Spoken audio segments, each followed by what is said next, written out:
Welcome to Technado with Don Pizzette, featuring sysadmin expert Don Pizzette, security specialist Daniel Lowry, and Peter.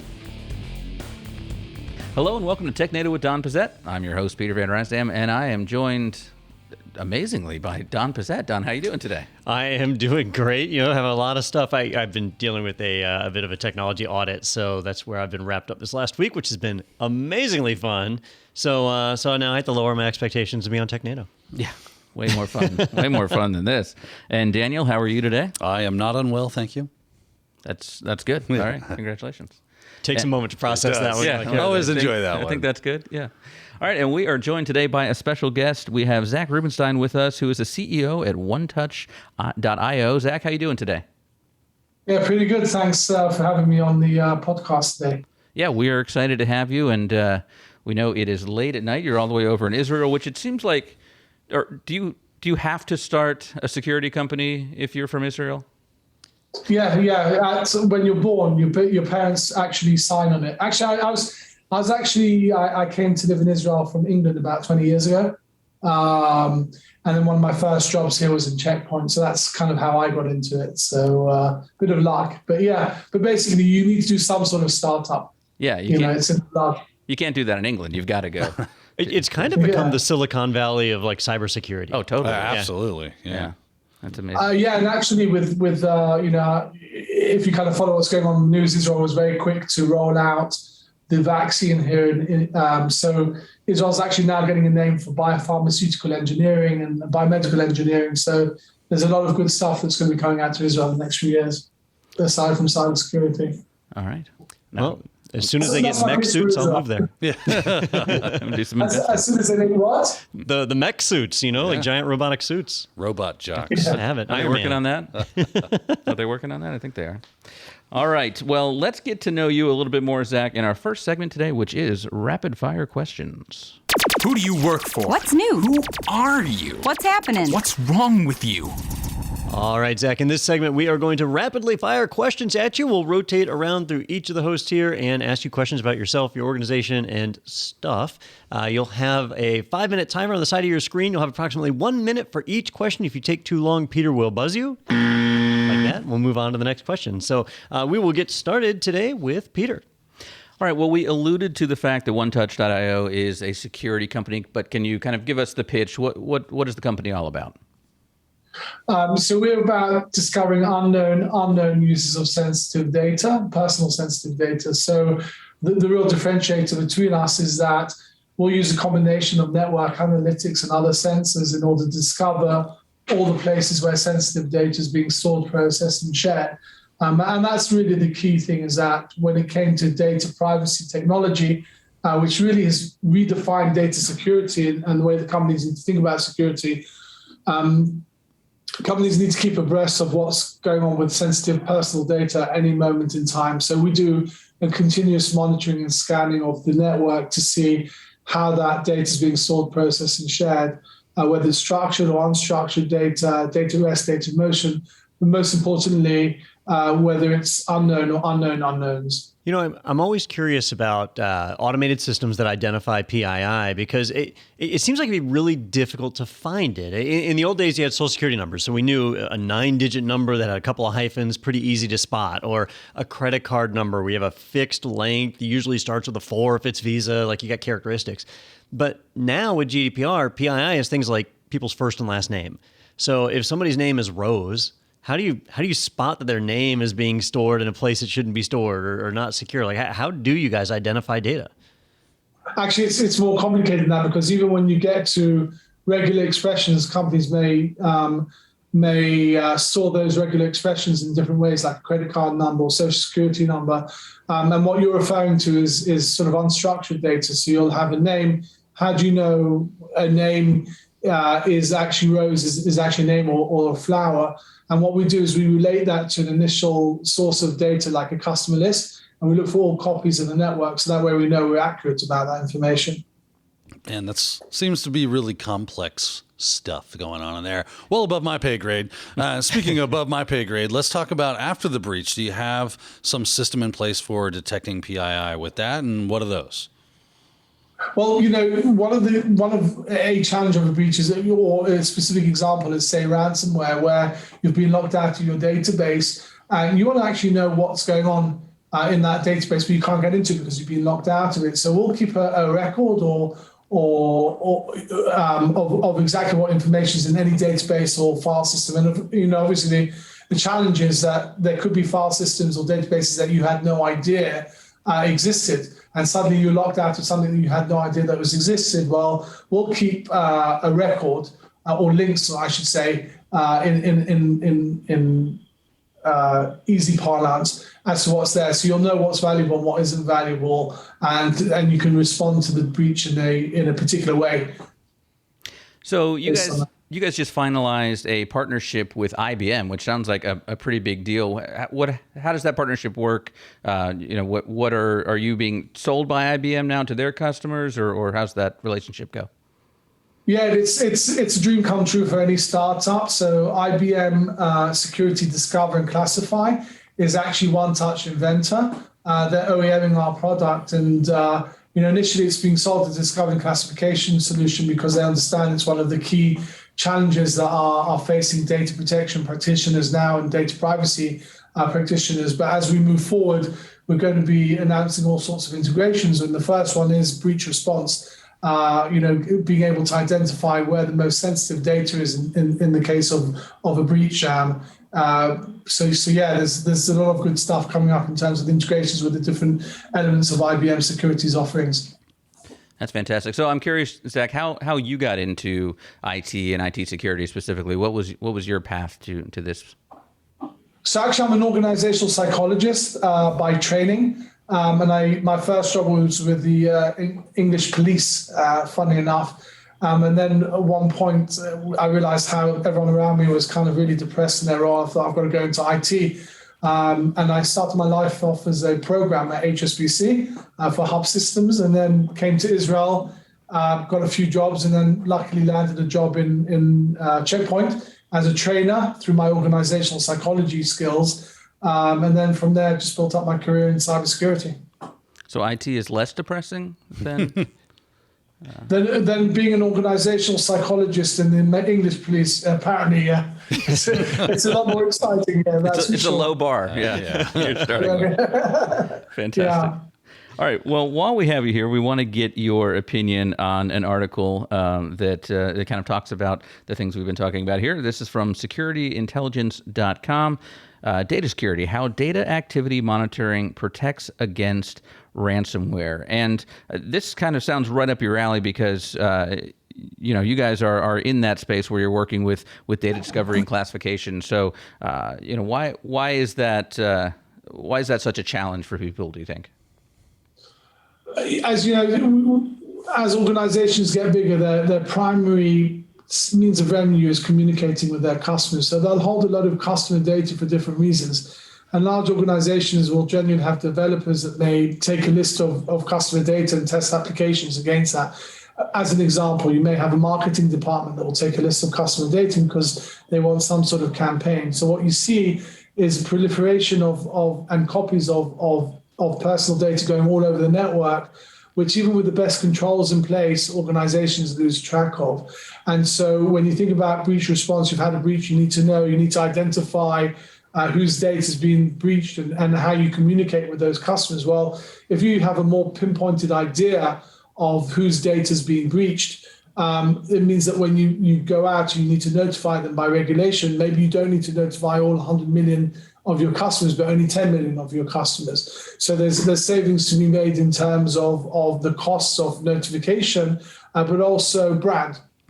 So that's kind of the key use cases and things that are on people's minds, that they just simply don't know what they don't know. And we're constantly keeping a record without keeping the sensitive data itself. And that's very, very important to our customers. So I'm curious, sometimes a breach is a legit, straight up breach. Hackers get into the system, they compromise the database, but other times a breach is a lot more innocent, like someone left their laptop in a taxi cab. And so the laptop is now gone. It had customer data on it. I think that happened to the VA a few years ago. Remember, they had a laptop in the trunk of a car and the car got stolen. So it wasn't like a hacker broke in. It was just they lost control of the laptop. So knowing what PII was on that laptop, if they knew like, oh, there's actually nothing special on there, or the laptop was encrypted, they would know that they didn't actually have to do a notification because no data was lost. Or in this case, they knew there was a list of social security numbers on there. It was like 2,500 people's social security numbers. And so they had to do a notification out there. Is that kind of what you're describing, Zach, is just that knowledge of what was on that device? So we don't do stupidity, as a first thing, but actually we don't focus on the laptop because there's companies out there that can keep a record and that will update, central systems as to what's on laptops. We're more focused on databases and file shares that are shared resources that you'll see proliferation of copies. One thing that you mentioned is about when hackers get in. If you think about it at some level, what we do is we replicate the work of an ethical hacker within the company's own system. So we obviously have no access. We'll sell the company a product called Inventor.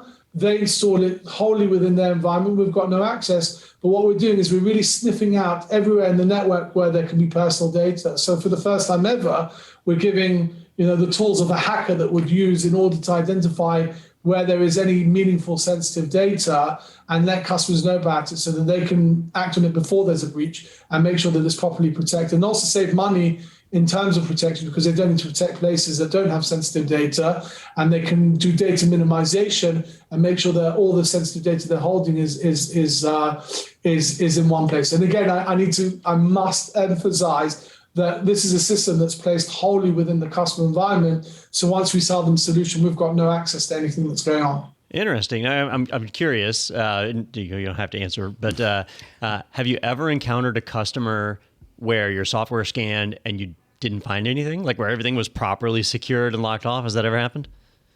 I'll take the opposite situation. We had a customer who had someone had created file paths using people's names and social security numbers. So there was no protection whatsoever, but it was like, I actually phoned up the DPO and I said, listen, we've got to have a conversation because our results are going to expose someone. And when I told them, their face was like ashen, like they couldn't believe the stupidity. So we see a lot of stupidity. We see companies that have had tokenization projects where we're literally picking up bits of data from around the network.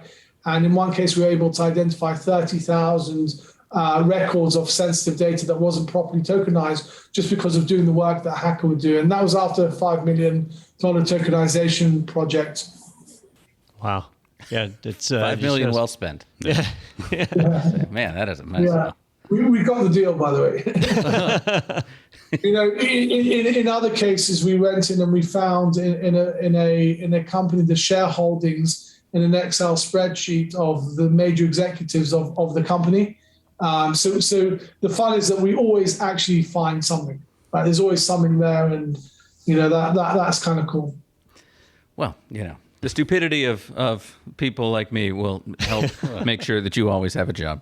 And you can always find he starts something. deleting these file systems. Should I not have saved all these files? Yeah.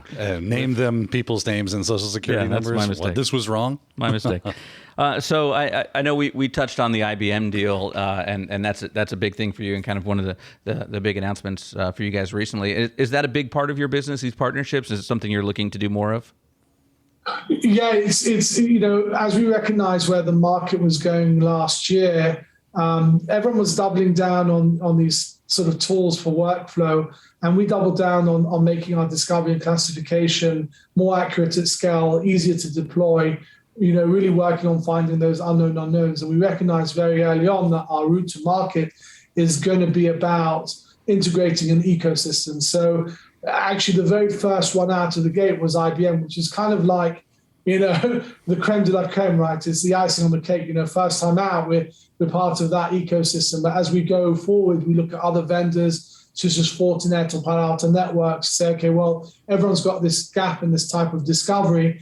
What can we do for your business? Also, we work with SIs and other security companies, but we're very, very focused on working with partners and saying, okay, well, you've got this gap. It could be vulnerability management solutions such as Rapid7. And we don't aim to replicate any of those security controls that other companies have, but more just really enhance the discovery and classification. as part of other security companies' ecosystems. Yeah, to maybe use an analogy, since you're originally from the UK, I mean, it's like winning the World Cup in your first try. It's good luck trying to replicate that again. I guess, what, do you got to get Microsoft next, or I don't know. Who would be better than anybody? Well, thank you for mentioning the World Cup, seeing as we didn't do so well in the last one. I appreciate that. I don't think we qualified, so you're fine.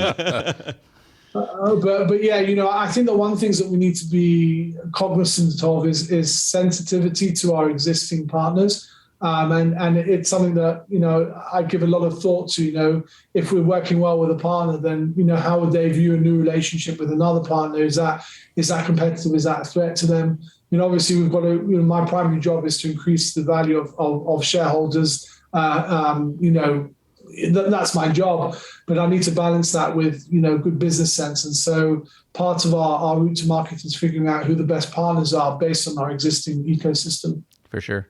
All right. Well, if you want to find out more, head over to onetouch.io. It's the number one. Don't spell it out. Just onetouch.io. I was over there earlier this week, and you've got a great blog and a lot of great information there. So it seems like someone can really find out a lot of good information about the product and definitely the ways to reach out to you guys from there.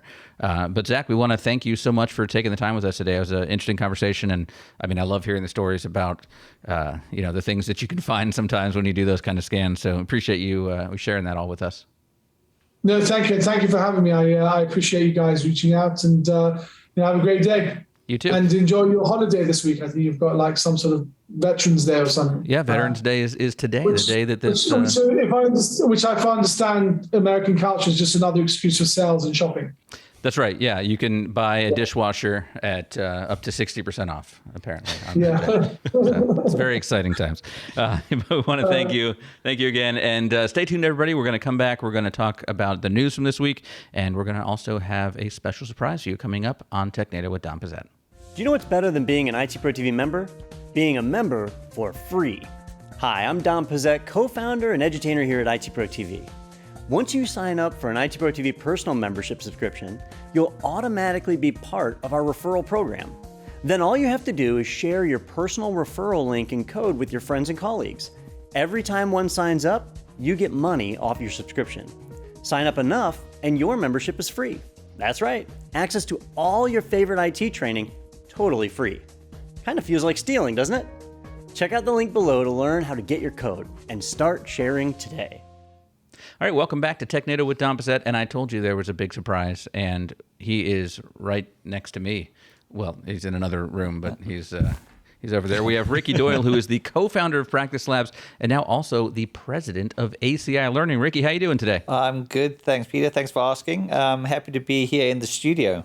Yeah, we're happy to have you allowed to travel again, I guess. Tough campaign, huh? Yeah, look, we've been hanging out in the UK. Yesterday was the first day we could get into the country, so there were queues of us waiting to get to some sunshine. So we all arrived in Florida yesterday. Yeah, there's a lot of pale people around. Absolutely, town. yeah. Normally it's just me, but welcome. Hey, so I've known you for a few years, and we've worked with you for a while at Practice Labs. But for those that maybe aren't IT Pro TV members yet or hadn't heard of Practice Labs, can you give us kind of a quick overview? Sure. Look, if we go back to 1973, I was just a young boy with some dreams. No, look, I don't mind telling a little bit of the backstory because I think that gives some context to where Practice Labs came from. So I'm from a corporate IT background, and I came up with this idea in 2006.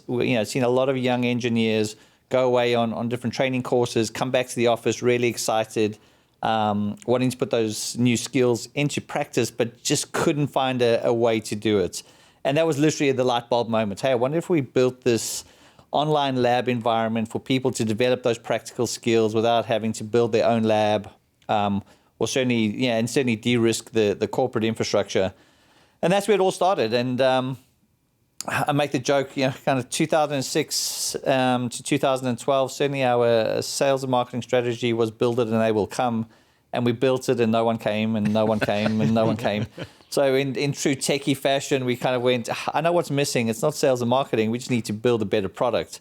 And then from 2012, we've kind of formed, it all started to establish ourselves really in this business where we're supporting partners and now our colleagues from IT Pro, where there's a video component that's being created around the knowledge element for any of the certifications or skill topics related to IT. And what we do is then take the learner into a live environment to actually go and develop those practical skills based on similar certifications or topics. But it's there to build confidence, learn through repetition. But the most key factor for me is actually accessing kind of real live equipment as opposed to being simulation based, which means you can break it. And we kind of go, hey, use it to experiment. I think most of us learn better when we're trying things. And if it breaks, you always kind of, especially in IT, you spent a couple of hours doing something, you break it, you learn not to do it a second time. So that's really what we do. And it works really nicely and kind of as part of that learning journey. Get the theory part done, take that theory, put it into practice, and then what we'll be bringing out later this year, early part of next year, is kind of that opportunity to validate those skills in a real life working scenario. So more of a performance-based testing solution. Sure. And I know the big news here recently is now Practice Labs has merged with ACI Learning. ACI Learning is the company that is part of IT Pro TV as well. So now this partnership that we've kind of always just been partners, and now we are family. So welcome to the family. Well, thank you. And this is a tough mindset for everyone to get around. It definitely is all about us and not just these individual components. So Tim Broom, which I'm sure most of the followers kind of know and love. Tim and I have been talking about doing this for many years, and for whatever reason, just never got it arranged. But I think under the ACI umbrella, it really starts to bring the learning components together. I think we're one of the very few organizations out there that are looking at the learner journey very holistically in making sure that the right learning components are there, supported by the hands-on piece, and then taking you through to the assessment part. So, look, excited to be part of the new umbrella company. It's a month in, a lot of new colleagues, a lot of new meetings to go to, but exciting times. I think, certainly what the future gives us as well in terms of product development, access to talent. I mean, for a long time, we've longed to work with the edutainers. Now they bring those expertise to building some really cool products going forward. I know I'm really excited about it. There's a lot of things that we could do together that, as separate companies, there were logistical challenges around, especially when you deal with like who's paying for what and all the back end development costs and stuff. But now as one organization, it's kind of the sky's the limits. And I can't let the cat out of the bag on some of the things that we're working on right now, but we have some plans to really do some amazing things together. All of that will be available to you, the learners, in the near future. But in the short term, even if we don't release anything new and exciting, we do have a heck of a lot more employees that sound a lot smarter because of their What are you trying to say, Don? But they don't sound smarter to other Europeans and stuff, I think. They just sound smarter to us. Oh, yeah, that's a good point. But that's the only reason we joined the family, was like we needed a few British-speaking people to kind of join and add the accents. Do we sound smart to you guys over there? Absolutely. We know that the US is the center of the universe. I mean, so everyone's got to be smart from the I didn't US. realize you guys knew. Yeah. Hey, I want to ask, going back, you said, you encourage people to break things. Yeah. So is there some guy's job who's just to stand there with a fire extinguisher in the server room? Just, we got one again. Yeah. But what we have had is a couple of people turn up to the data center with the sledgehammer. They said, you mean break it this way? That's a little bit difficult to recover from, but we don't have to put any fires out. Well, Ricky, we're really excited not just to have you here in the studio with us today, but to have you as part of the family and to, like I said, solidify that partnership and take it to the next level. And I'm excited. I don't even know these big surprises that Don is alluding to. So, me neither. I think he's just making it up. There's some really cool things. I mean, even Daniel and I spoke this morning about some of the things that we can do to make the instruction side easier. So I was going to say, Don looked at me like, you were speaking to him? You have to sign an NDA? What? Tell me. All right. Well, Ricky, we've got the news to get to, but again, we just wanted to make sure we had you on while you were here. So anytime. I appreciate you inviting me. Proof of life. Proof of, yeah, he is a real person. Can you have hold up today's the newspaper and the clock, please? Yes. Well, he's got yesterday's newspaper from London, I think. Perfect. So Yeah, I unfortunately, have. that doesn't work.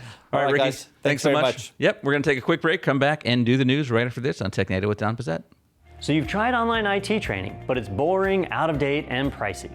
Well, IT Pro TV is always engaging, always fresh, and plans start at just $29 a month. It's online IT training that doesn't suck. Start today at itpro.tv. All right, welcome back to Technado with Don Pizzette. Thank you so much to Ricky for joining us. Always nice to have him, in the studio. It's first time on Technado, surprisingly. Yeah, weird. Yeah. I could have swore we had him before, but it must have been something else. Yeah. Well, if we did, he didn't remember either. So We were probably all drunk. it's not a very, not a very It memorable. was 9 a.m. All right, well, we've got a lot of news to get to, and our first article is from ZDNet.com. Microsoft's Edge browser for Linux is now available for all users. Well, And- it's about time. Well, my question for you, Don, is great, but I know people on Windows who are trying to get it off of their machine. What is the value proposition for someone on Linux to get Edge? All right, so there is actually a value proposition. You know, Microsoft, they did switch to using the Chromium core for their Edge browser. So a lot of people say, why run Edge versus Chrome? I can just run Chrome. Google made it anyway. Or, most Linux distros come with Firefox, so why not just run that one? Well, the value prop for Edge is that Edge is actually pretty fast, but so is Chrome for the most part, although it's kind of become a bit bloated over the years.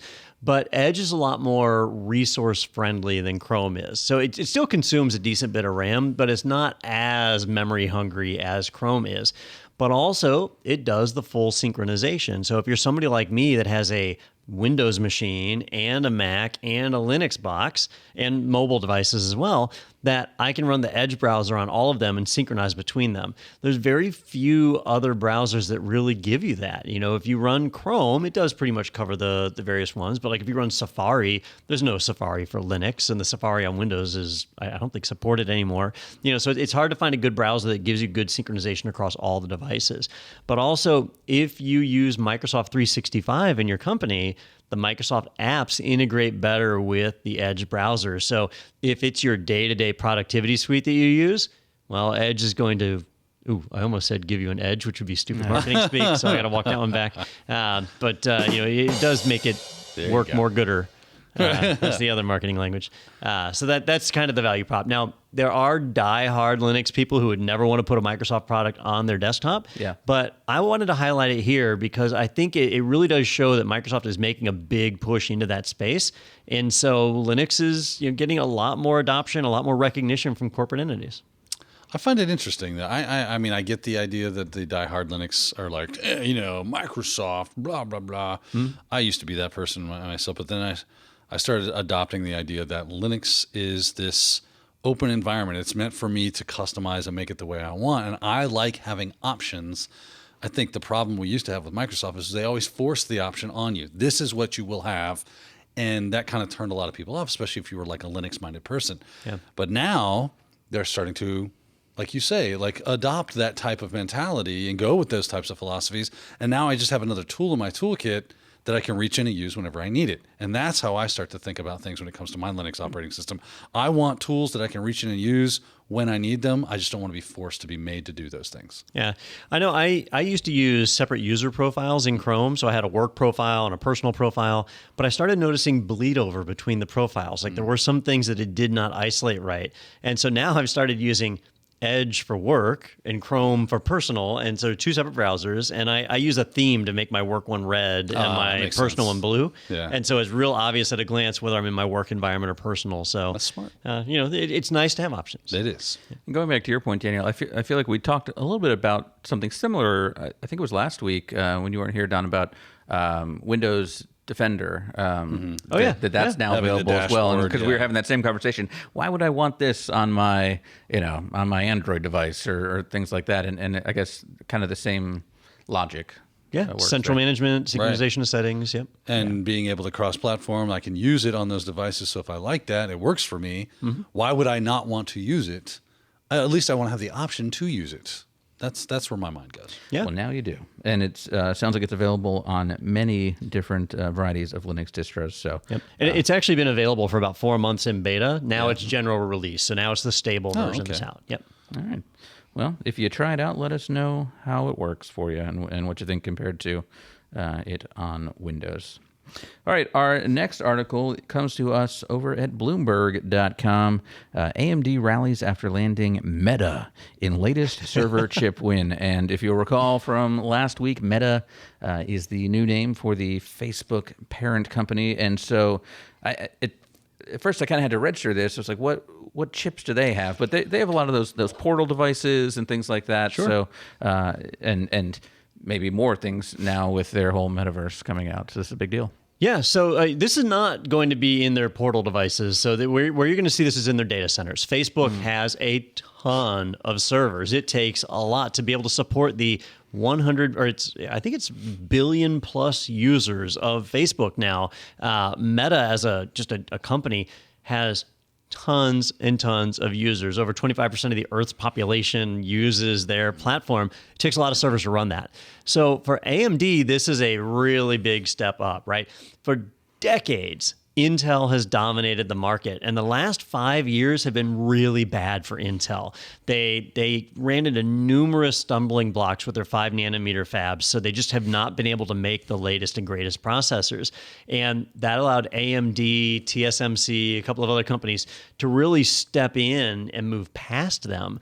And it got to the point where partners like Apple designed their own chip and moved away from Intel. Very embarrassing. So just, I mean, a horrible 5 years, but really just this last 12 months has really been bad for Intel.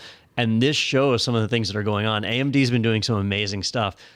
I am not a fan of AMD processors. I haven't been for a long time, and there's various reasons for that. But I'll tell you that they've really stepped up, and they're not just competing, like they are exceeding what Intel can do. There was another announcement they just did about some of their roadmap that next year in 2022 they're going to release a 96 core CPU with their 5 nanometer fabs. So that was, Intel couldn't do it. AMD can, and nature abhors a vacuum, Don. Yeah, somebody's got to step in. And then in 2023, 128 core CPU. And this is not like just a proof of concept. This is generally available. You can purchase it. Expensive as all hell, right? When did AMD become Oprah? You get a core, and you get a core. Yeah, everybody gets a core. When they acquired ATI, the graphics company, right, where they were able to do CPU and graphics, that was a smart move on their part. And so they really advanced. Intel has been focusing on their XE graphics, which I think is pronounced she, but that graphics platform, and it takes them a while to do it. AMD's already there, so it's pretty impressive. Is the chip shortage going to cause them any consternation when it comes to doing this? That's another embarrassing thing. Like Intel has chip fabs right here in the United States, so none of the shouldn't be suffering from this. They should be cranking it out, but they invested a ton in these fabs that are getting low yields. They're not able to manufacture enough processors, so their own poor quality has kind of shot themselves in the foot at a time where they should be making money hand over foot, or hand over fist. Hand over foot. That's how that goes. Hand over fist. Yeah, hand over mouth. Yeah. And foot and mouth disease? With the horse's mouth in their foot. And whatever I'm trying to say here. But they did bring in a new CEO, which was actually a guy who had been with Intel for a long time, went to VMware, came back. And so they're turning around, right? So they're really starting to make gains. We'll see, but it's nice to see some competition in the CPU world. So do you think, Don, it's time for you to take another look at AMD and maybe give them a second chance? Not for my workload. Maybe like if I was a hardcore video gamer, I think AMD's got the leg up right now. But with my workload with virtual machines and things, Intel performs better. I'd be more likely to switch to an ARM processor. So it's funny. I was reading that people are complaining about the M1 chips having like horrible memory leaks. Yeah. And they're suffering pretty badly because of that. So it's like, man, these chip companies have really got to do a better job of quality control and just getting out the product that they are telling people they're selling. The M1 is fast. It's super fast. But you could tell from day one when Apple only released an 8 gig model. And people said, wait, only 8 gigs of RAM? I have 32, I have 64. Yeah. And they said, no, it's way more efficient. Yeah. You need half as much memory as you used to. Why? Yeah. And especially when I can have more. Yeah. And so with claims like that, you knew something was up, and now I think that's starting to bite them, and we'll see how they do with it. And the origin of hand over fist is from 1700s in nautical world of how people would climb ropes hand over But a fist is a hand. And then, well, it was originally hand over hand, and then it evolved to hand over fist. Hand over hand would make sense. That makes a whole lot more sense. Because when I hear hand over fist, I'm like, yeah. Right. Today I learned. And hand over foot is a North American game related to canasta. Well, there you go. That's obviously what I was talking about. That's apparently It's not my fault. You guys weren't cultured enough to know that. Okay. My grandmother played hand over foot more times than I can count. All right. Well, there you go. We nailed that one. So you're learning about technology and idioms. That's why you listen to Technado. That's why you stopped today. That's another option as well. All right. Let's take a look at our next article from TheVerge.com. Someone stole an entire shipment of EVGA RTX graphics cards. A whole truckload of 30 series cards was affected. And maybe this is why we have the chip shortage. The first comment in this article was the Toretto fam from Fast and Furious. Oh, you think I that's was like, them? yeah, it's kind of funny. Well, you know, the RTX graphics cards in general are hard to get right now because the various cryptocurrency miners are scooping these things up, and so they're hard to get. Scalpers have learned that if they buy up all the cards, they can turn around and mark them up, just like they do with Xbox and PlayStation consoles. We're seeing that with graphics cards. In my computer at home, I have a NVIDIA RTX 2060, so a 20 series card. And do you know why I don't have a 30 series card? Because you can't get one. You can't get one. And if you do, they're overpriced like crazy. So I'm not going to get price gouged on a graphics card. I'll be fine. Or you could just steal a whole truckload of them. Then. Or you could do that, right? Which is what happened this week is an entire truckload of EVGA RTX graphics cards, including some 3090s, which are the really expensive ones, stolen. I think scalpers in this case learned that, hey, we can get even more money if we just don't pay for them in the first place. And so they stole an entire truckload.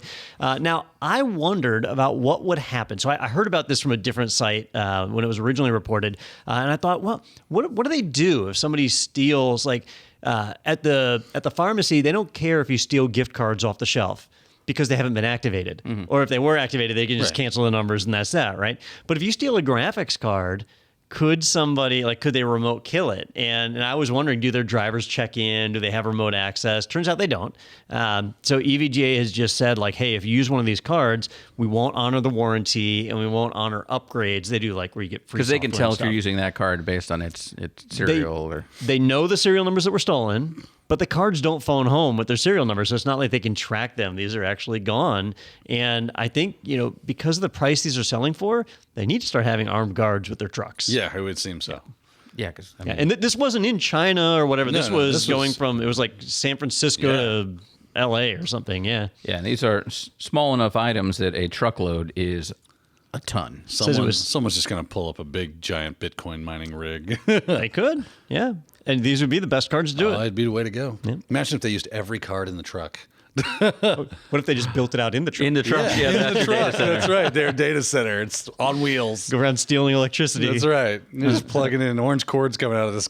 Then if I learned anything from Microsoft, you sink the truck into the ocean. That keeps it cool as well. That does actually work. And, it would have to be watertight. But you can make that happen. A little bit of caulk. There you're good to go. Just take care of that. Get some Flexi Seal or whatever it is. Thank you for explaining the first comment. Now that I see it, I would not have gotten that. Oh, there you go. I'm glad to be able to say. I got a little pop culture going in me. A little. What was your comment again? About the Toretto family. Oh, yeah. That's what they did in the first Fast and the Furious, that they stole electronics from trucks. I saw the first one a long time ago. I didn't see any of the others, and then I saw Hobbs and Shaw. Well, when you first said that too, I was thinking of the Goonies family. Oh, those are... it's with a T also, isn't it? No, hold on. The Fratellis. Fratellis. The Fratellis. Yeah, I was like, what? They stole chips? I don't remember that. If you haven't seen Hobbs and Shaw, the plot is terrible. The story is not amazing. The action is awesome. I don't care about custom cars, but the action was good, and it was very funny. I laughed out loud multiple times. Right. Anytime they have to pick a code name or an alternate name, they're picking each other's names, and it's all like, Mr. Oxmall, Mike, Mike. Oh my goodness! Yeah. Anyhow. Yeah. Gotcha. I laughed out loud. Yeah, I will watch this. I expect that kind of behavior from Daniel. By the way, if you haven't seen Owl Kitty on YouTube, totally worth it. I don't know that one. It is. I just became aware of this. It's like where this guy takes movie trailers and puts a cat in there. And so the one I watched was Jurassic Park. Oh, I saw that. Right, yeah. did you see this? It is I hysterical. thought you told me about the Jaws one. Right, and then there was Claws. another one, Claws, and the little cat swimming through the ocean. I thought it would have was been fun. Paws. I just saw the Jurassic Park one. It was very well done. It is very well done. Yeah, I did. I have, now that you said, I've seen the clip of the Jurassic Park part where he's at the Ford Explorers. Yeah, when the cat starts like rubbing the car and the Explorer is like moving, it's funny. Classic. All right, well, let's take a look at our next segment here, which is Cats. Cat. What, cats? Oh, yeah. Do I have a meow in here? I don't think Yeah. I do. No, I don't have a meow. I'll get that for next week. All right, who got pwned? Looks like you're about to get pwned. Fatality. Yeah! All right, this one comes to us from cbc.ca, which is basically like PBS, right, over there? In Canadian Canada. Broadcasting Company. In Canada. It's the government. It's like the state news. But anyway, NL, which I think is Newfoundland. Yes. Netherlands. Newfoundland. Newfoundland healthcare cyber attack is the worst in Canadian history, says cybersecurity expert. And I assume that it was also said by people waiting in the doctor's office. For like 12 hours. This is the worst cybersecurity breach. What happened was they were just like, we have got to cover up these long lines. Tell them we've been hit by a cyber attack. Well, we've seen more and more of these where there are cyber attacks that they're saying, oh, well, these people might have a lot of money. Let's go after them. But things like healthcare, I mean, this has real life It does. consequences, Yeah. not just money, but people's health and safety. So this is a big one. So the thing we usually don't find out on these is whether or not they were targeted attacks. Like, did somebody specifically target this healthcare organization? Or was it just one of those random blanket malware that's sent out and it hit one machine and that network did not have proper update management or patch management, and so it was able to spread through the whole network? Could be either way, right? So if it was an untargeted attack, then it's just a random occurrence and it shows like you had an IT department that wasn't pulling their weight, right? But if it was a targeted attack, then it's exactly how you guys were describing it. People know hospitals have money, lots of money. But do they in Canada? Because no money is changing hands. For a little while, It's not like they're pulling it out of the register. No, but I mean, they're not. You're not paying for the health care. I mean, the doctors are being paid by the government, but So, right, for a they're while, not the running it as loon a- was stronger than the dollar, and so like the Canadian economy is doing really well. But I don't think this is a boot the economy. I think get it. What is it a boot? Sorry. that it is really about ransomware being a super big problem. We've talked about that multiple times on the show. Ransomware is kind of a theme that comes up. The Biden administration here in the United States has actually been making some moves in the last couple of weeks to be more aggressive with it. So that's really exciting to see. Canada is also doing the same. I mean, Canada is also doing the same thing, and their prime minister, I believe, is it Trudeau? Trudeau. Justin Trudeau. I always want to say Justin Bieber, but That would be awesome if Justin Bieber was their I think it's prime his dad. minister. But I think it's his dad. but he said that they're not going to take this lying down, that they are going to be aggressive against ransomware actors. So it's nice to see not to see hospitals get hit with ransomware, but to see the governments be a little bit more proactive and actually get involved in trying to stop this. And then he apologized for his tone. He's like, sorry about that outburst. Yeah, it was the nicest sorry. ransom note they'd ever received. This quote sorry. here, yeah, I'm sorry, but you're going to need to give us our money back. I didn't realize that they were called Newfoundlanders and Labradorians. The people from It's Labrador. Newfoundland and Labrador, right? I would thought they would just be Labradors, but I guess those are dogs. Well, that's the dog. But so are probably- Newfoundlands. Call it the same thing. There's a Newfoundland dog. Yes, that's Yeah, right. Newfoundlanders and Labradorians should know that we are there for them as a country. I always find that's random aside. I always find it interesting how people get what you're called if you're from Xware. So Melrose, if you're from Melrose, Small town around. Yeah, us. it's a small town in North Central Florida. You're a Melroid. A Melroy. Yeah. Who comes up? Like, is that like I Does there said, have to be a I find it government like, edict fascinating. where they say this? I By the don't way, know. this town is Melrose. You are next, now a Melroid. Oh, next hold item on, on the what now? agenda. What are we called? What are we again? Well, fun Melroids. fact, in Labrador, the maximum speed limit is 87 kilometers per hour. Because if you go over 88 kilometers per hour, Yeah. a Labradorian will jump through time. Labrador. Best joke of the day. Yes. Right there. That was for you guys. I appreciate it. I was just telling Peter, I was watching Mr. Robot, and all of a sudden I hear a song, and I'm like, that's from Back to the Future. And I hear another song. I'm like, that's from Back to the Future. Every song in that episode was from Back to the Future. What show was this? It was Mr. Robot. Oh. Yeah. I was like, huh. I wonder how many people do not get that. Like it's like That's a hidden generational thing, right? yeah. It's a generational thing, yeah. Now, I don't think she has a microphone, so we can't ask Melissa if she's seen it. Yeah. I mean, she's like, what? Back You to gotta the remember, what? though, in Back to the Future, there were at least 4 generations. Well, no more when we go back to 1885. Yeah, so that's it's generational. There's like 6 generations that should know that music. That's true. All the way back to the 1880s. 1880s.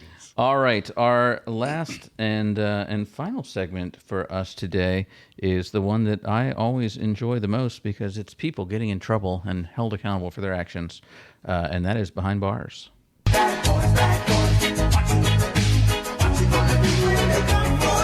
Break the law, and you'll go to jail. All right, I'm actually curious if someone did go to jail on this because we're talking about charges. But sure. This one is from Reuters.com. U.S. charges Ukrainian and Russian in major ransomware spree, seizes $6 million.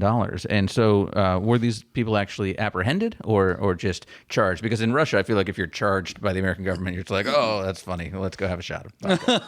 One was apprehended, the other is not. Okay. So what happened is, the REvil group that we've talked about. Yeah. The way they function is they created a ransomware package, and then they have affiliates. So like Daniel could become a REvil affiliate. I'm like a reseller of REvil. Is this a pyramid scheme? Is Daniel have to get 5 people under him? It actually is a pyramid scheme. It's Monavi, but so Daniel could then go out and infect machines with this ransomware. The ransomware phones back to REvil. REvil actually handles getting the payment, the ransom, and then they pay 50% of it out to the affiliate. So, Daniel, you don't have to write your own ransomware. You just have to get it installed places, and you get 50% of the ransom. I'll take it. Pretty good model until Interpol comes knocking on your door, right? That's the Which worst. really hasn't happened up until now. So what's going on here is that the Ukrainian gentleman was the affiliate. He was somebody who had, we'll say, licensed the REvil ransomware kit and was involved in the Colonial Pipeline and a couple of other really well-publicized ransomware attacks.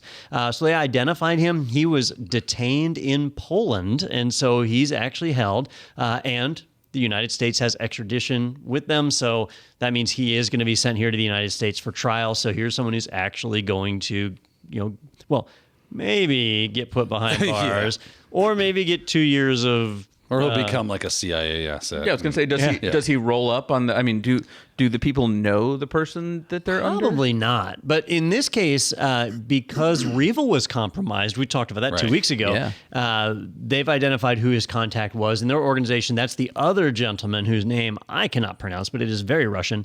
It is very Russian. And so he's in Russia, who we do not have an extradition agreement with. You just have to talk to.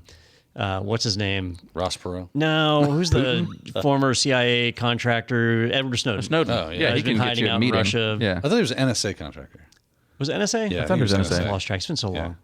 So Never say anything. All right, he could probably tell you how many the days. Ukrainian is Yaroslav Vezinsky. Vezinsky. There's a Y in there.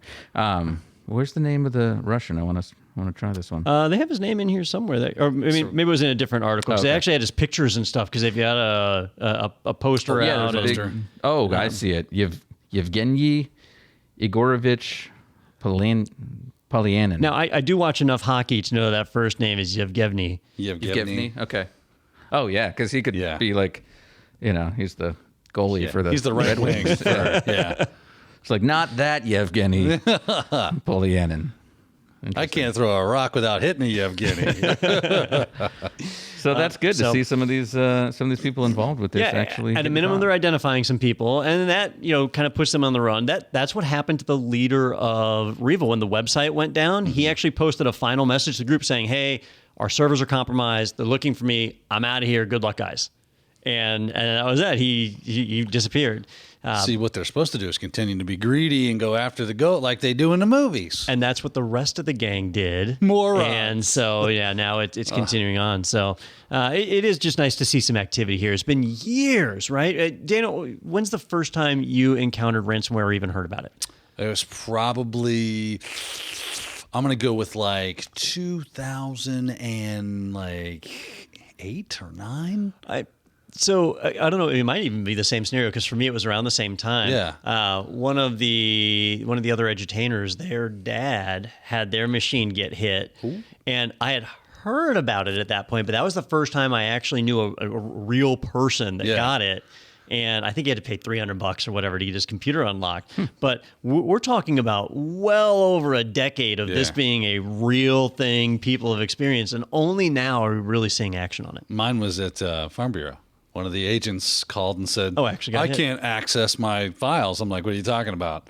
And he's like, "Yeah, I can't get to them." So I logged into his computer, and I'm like, "Well, these little locks all over your files." What have you done? And I said, "It looks like they're encrypted. Did you encrypt them?" And he said, "I don't even know what that is." I go, "It looks like you encrypted them, and you have to have the decryption key to unencrypt them so that you can read your files." He's like, "I didn't do that." I'm like, "It seems like you did." Oh, wow. So that was like truly your first exposure. It was like my first exposure to It's not like ransomware. someone else is good. Right. Oh. And then he was like, "Well, I'm also getting this weird pop-up," and he's like, "Just wait for it, okay?" And it's like, it looked like some sort of notepad or something. It was weird. It was kind of a banner or whatever, and it popped up, and it was like, "To get your files back, you must send." I'm like, "Oh, yeah, in trouble. This is we're gonna have to wipe this out." Was he mailed like the faxed a letter that had like the magazine letters cut out, like an actual ransom? What an awkward spot for the end user, though, because he has to tell you, because you don't believe him, right? Right. I totally think he did this accidentally. "How dare you accuse me of being smart enough to encrypt things?" I'll have you know I don't even know what that means. Yes, that's right. Maybe I did it, but if I did, have it was an the accident. IQ of a sweet potato. See, nowadays I feel like that wouldn't just happen to him. Like if it got in his computer, they would use that as a stepping spread, stone. yeah. So it did. It did. Oh, well, I say it spread. We started then very soon after that seeing it a lot. The same. Not necessarily. There was a specific brand like what was that one that was like it was like a fake AV kind of thing, right? And then they would get you to install, and then you would get popped. Done, yeah. So we were seeing that a lot. Good times. Well, Oh, it's man. good to see someone caught, and hopefully they throw away the key, or at least. They should just like encrypt the release date for a sentence. And unfortunately, if you can't decrypt this, you're in jail for life. What are you gonna do? You're in jail for life. Yeah, here's the code. Meet your Figure it new out. cellmate. I'm sorry, but your freedom has been encrypted. Yeah, And, we can't get access to it unless you pay us couple Bitcoin. a lot of Bitcoin. Yeah, that should do it. All right. Well, want to let you know about a couple things going on here. First, we have a free weekend coming up that is AWS content. Got things like AWS Certified Cloud Practitioner, Certified Developer Associate, SysOps Administrator, Big Data Specialty, all those kinds of things that are available over at itpro.tv for free. You just create an account there, no credit card required, and you can log in and binge all those courses all weekend on November 13th and 14th. So go ahead and check that out.